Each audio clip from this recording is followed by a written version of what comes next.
pray that the government and the MILF resume their peace talk and they're trying to have a genuine peace agreement that will bring peace to Mindanao.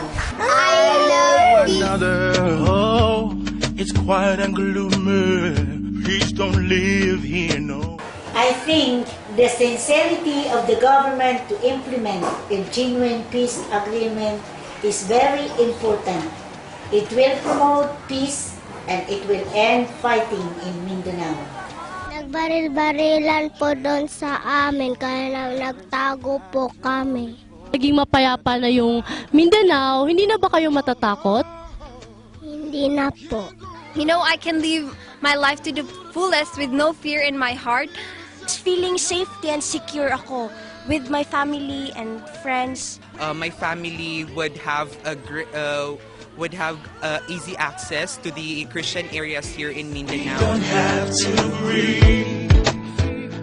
Where peace reigns, fear. Mawalan kami ng kaba para pumasok kung mawawalan ng war dito sa Mindanao.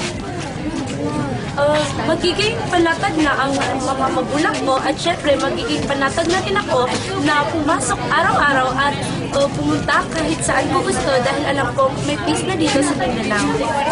Para po sa akin, magiging maganda ang pamumuhay namin dito sa Mindanao. Maging malaya ang aming pamumuhay, malaya ang pag-aaral, walang diskriminasyon.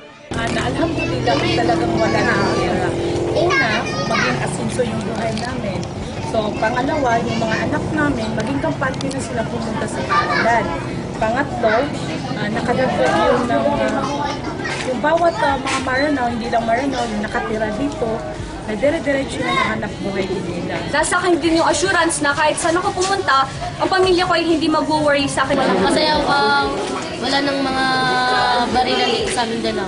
At wala na pong estudyante na We have our differences, we cannot change things, making war.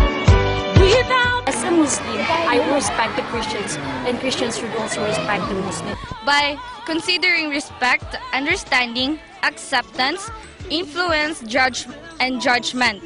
more discipline sa kanilang sarili. Pag nakilala mo din sila ng gusto, marirealize mo din na maliit pala yung mga inaakala.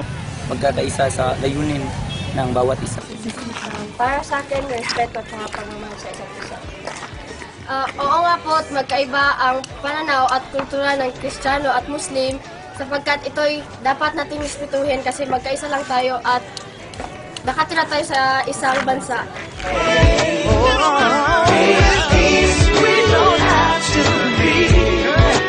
To have respect and discipline.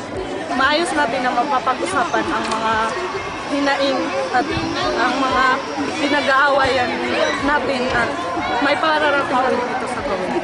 Kailangan natin irespeto ang mabilik na katangian ng isa't isa. Kailangan rin po natin magkaintindihan sa ating, kahit magkaiba po ang ating mga kultura at paniniwala, sa mga Muslim at Kristiyano, kailangan po natin magkaintindihan. Let's give peace a chance. Wala silang kinatatakutan o pangamba na mayroong mga taong makakasama sa kanila dahil nga sa gera. Malayang paninirahan, walang problema. At your country,